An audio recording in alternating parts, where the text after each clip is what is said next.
What is Aadhaar? Aadhaar is not a proof of citizen. অর্থাৎ আধার নাগরিকত্ব প্রমাণ নয়। ভারত সরকার সাম্প্রতিক দেওয়া এই স্পষ্ট যে আধারকারীদের নাগরিকত্ব বা জন্ম তারিখ প্রমাণ নয় তা যথেষ্ট মনোযোগ আকর্ষণীয় করা হচ্ছে, কারণ এটা সরকারের ব্যক্তিগত লেনদেন আধারের ভূমিকা ব্যবহারের নতুন নির্ধারণ করে হয়েছে। আধার কি?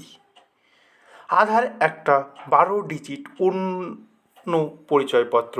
আধার তৈরি করার জন্য একজন ব্যক্তি তার নাম, জন্ম তারিখ, ঠিকানা, আঙুলের ছাপ, চোখের আইরিস স্ক্যান ইত্যাদি তথ্য প্রদান করে।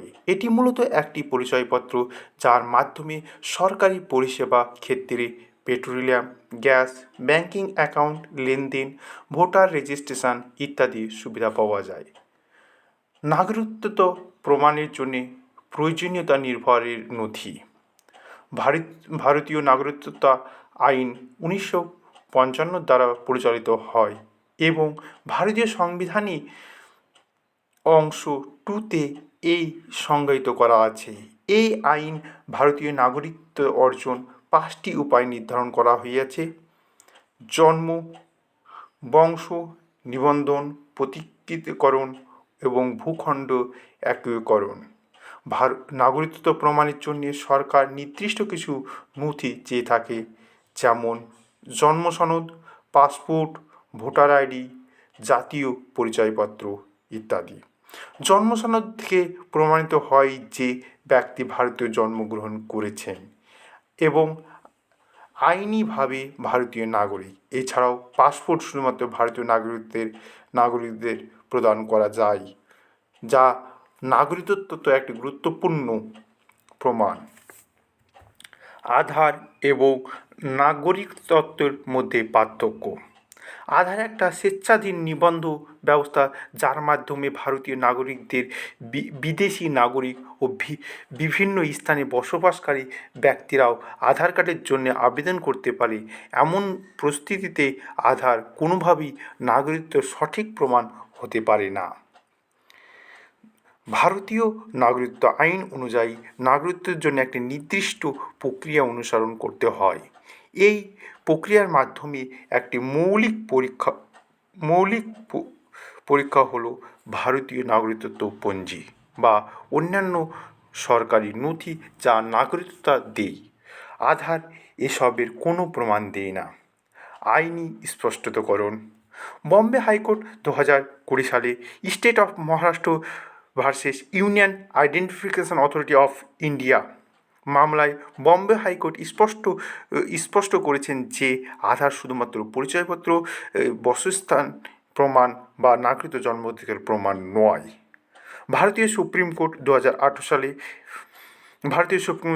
সালে justice of K of versus union of India মামলায় সুপ্রিম কোর্ট আধার সাংবিধানিক বৈধতা রক্ষা বলেছে যে আধার আইন বা সেকশন 9 স্পষ্ট করে যে জানা যায় আধার নাগরিকত্ব বা আবাসিক অধিকারের প্রদান করে না।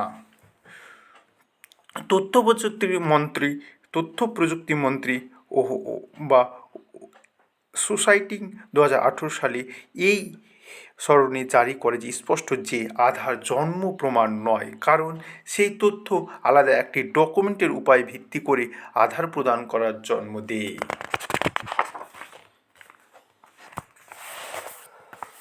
কর্মচারীদের প্রিভেন্ট ফান্ড অনুযায়ী জানুয়ারি 2024 সালে ইপিএফও নীতি আপডেট করা হয়েছে এবং আধার জন্ম তারিখের প্রমাণ হিসাবে যোগ্য ডকুমেন্ট হিসেবে তালিকাবদ্ধ করে দেওয়া হয়েছে।